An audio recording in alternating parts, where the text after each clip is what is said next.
Terima kasih Mak Menteri, Tuan Yang Bertuah.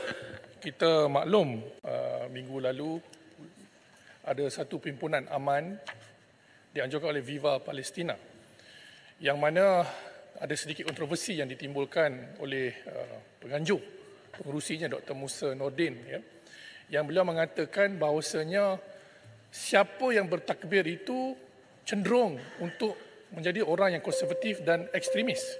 Dan alasan kenapa beliau mengatakan tidak boleh diturunkan sepanduk mengecam Benjamin Netanyahu kerana ini saya dah petik daripada Twitter beliau, ya. Arahan daripada PDRM yang memastikan perhimpunan tersebut dalam boundaries of humanitarian rally dengan izin. Dan PDRM memberi arahan untuk menjaga keselamatan daripada sebarang ucapan yang berbau hasutan dan provokatif supaya tidak lari daripada keamanan perhimpunan tersebut. Jadi adakah ini satu panduan baru dari PDRM untuk protes Palestin yang Menteri Komunikasi pun hadir, atau bagaimana? Adakah kita tidak boleh pada malam ini berhimpun dengan Yang Amat Perdana Menteri untuk melakukan takbir dan juga untuk mengecam Benjamin Netanyahu sebagai penjenayah perang? Terima kasih. Terima kasih, Macam.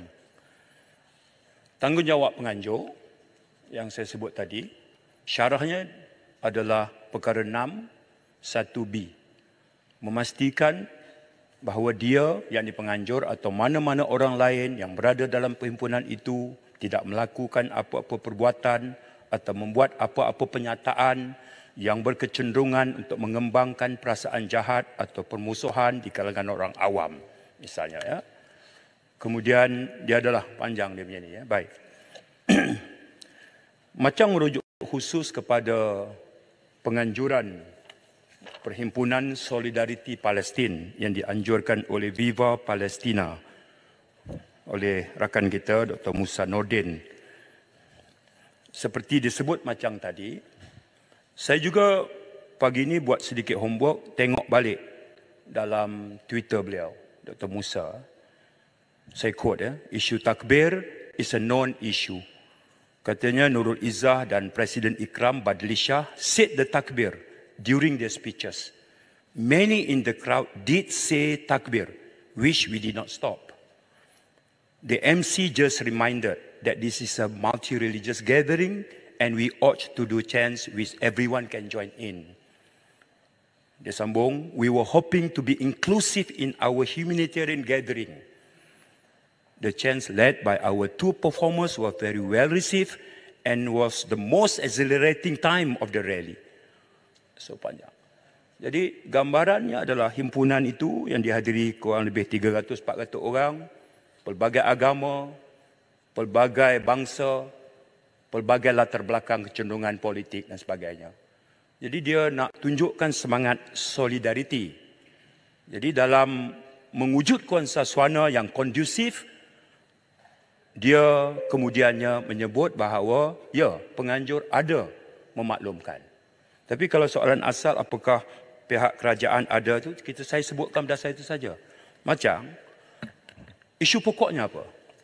Solidariti kepada rakyat Palestin. Diiktiraf oleh negara yang bersimpati sebagai negara berdaulat, tapi tak ada tanah air. Baik di Gaza atau tebing barat yang asalnya Jordan, Gaza asalnya Mesir. Buminya itu adalah bumi yang dijajah. Itu isu pokok. Isu pokok sekarang apa? Nyawa 2 juta rakyat dia terancam. Tentera Israel sudah berada di sempadan. I think isu pokoknya itu. Isu pokoknya apa? Isu pokoknya mengeluarkan rakyatnya daripada tanah Gaza sekarang ini yang sedang terkepung. Ini yang dibuat oleh Perdana Menteri. Bertemu Sisi, bertemu Erdogan, bertemu Salman, menjadi koordinator bagi pihak ASEAN. Saya fikir itu. Himpunan Solidariti kita galakkan. Malam ni pun ada juga. Macam elok juga hati sama malam ni. Jadi soal dibenarkan, tidak dibenarkan, takbir dan sebagainya, saya tak fikir itu isu utamanya. Ya, saya Muslim, takbir artinya melaungkan tentang kebesaran Allah Ta'ala. Tak ada khilaf di antara kita. Hal ini adalah bagaimana penganjur itu, okay, mengikut budi bicara mereka dan kepahaman mereka. Itu aja. Macam boleh anjurkan 10-20 ribu besok, takbirlah. Ya, kalau saya ada masa, saya akan ikut serta, saya akan takbir sekuat-kuatnya. Itu saya ingat konteks. Yang Menteri. Terima kasih. Okey, silakan Tuan.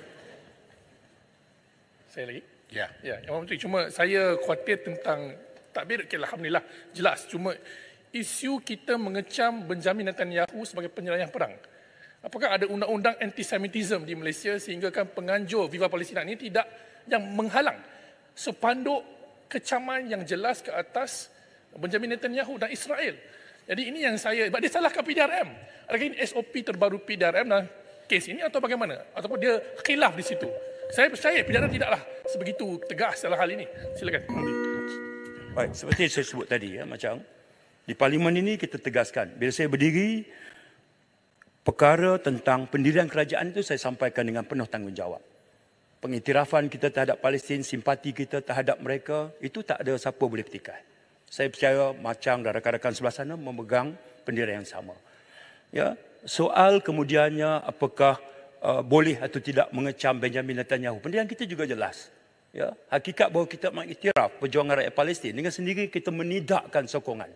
Tapi kalau di sana, himpunan 300-400 orang dianjurkan oleh satu pertubuhan, ya, kemudiannya kalau dikatakan mengenakan apa-apa sekatan the do's and the don't, itu harus dilihat secara fakta kejadian pada momen itu. Dia tidak mencerminkan pendirian sepenuhnya kerajaan hari ini dan sebahagian besar umat Islam yang cintakan keamanan dan perdamaian. Terima kasih. Tuan Yang di-Pertua. Silakan.